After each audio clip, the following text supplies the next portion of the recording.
March of 1861, a Springfield lawyer caught a train to Washington. His name was Abraham Lincoln. It wasn't his first trip here. He'd served as a congressman 15 years before, and he returned in the beginning of the Civil War to serve as president.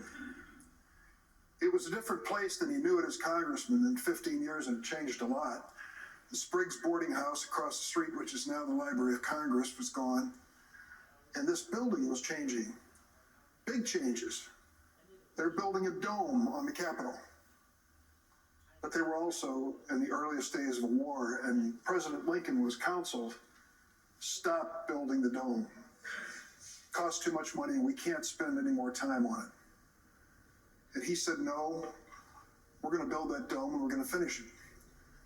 That dome and this building will be a symbol of this country that will survive this Civil War and come back strong. So they built the dome, they won the war, and since those days, that dome and this building have been a symbol to this country, a symbol of unity and of hope. Tourists come through here before COVID-19 by the tens of thousands. And if you've ever noticed their tours, they're often shushed.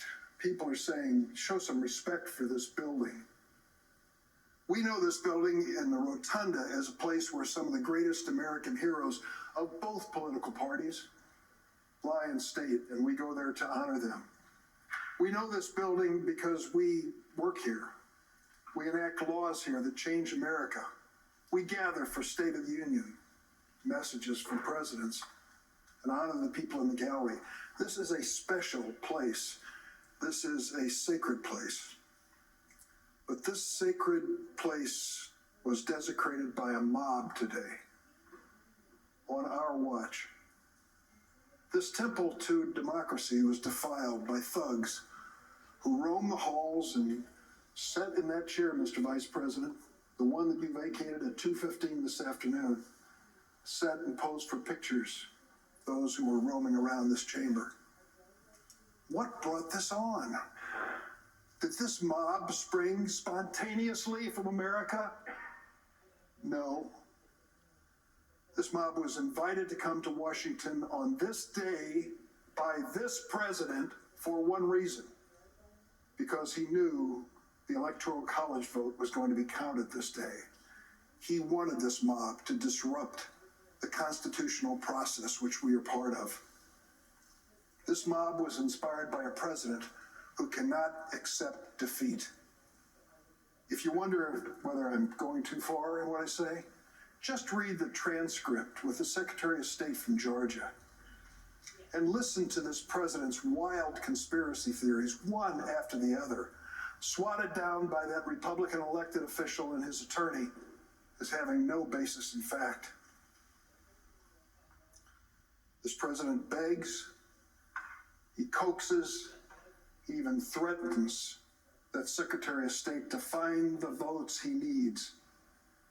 In any other venue, that would be a simple, obvious crime. The lengths he will go to are obvious.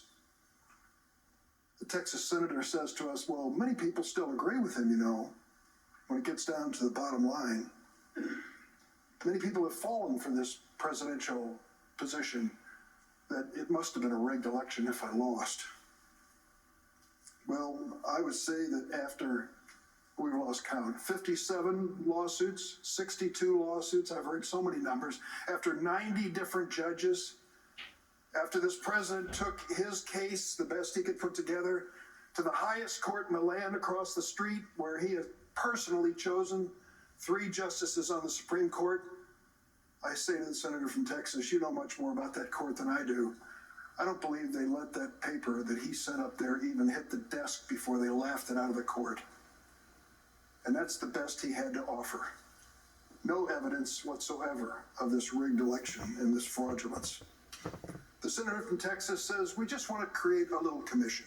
10 days, we're going to audit all the states, particularly the ones in contention here, and find out what actually occurred.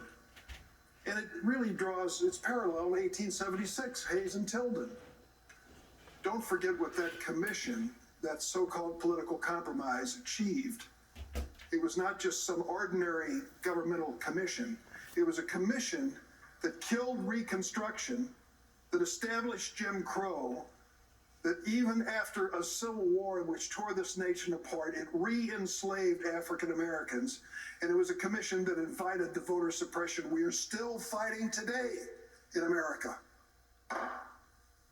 Let me close by saying this.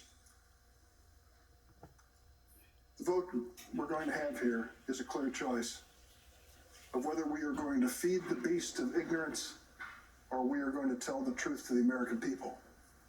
We saw that beast today roaming the halls. Let's not invite it back.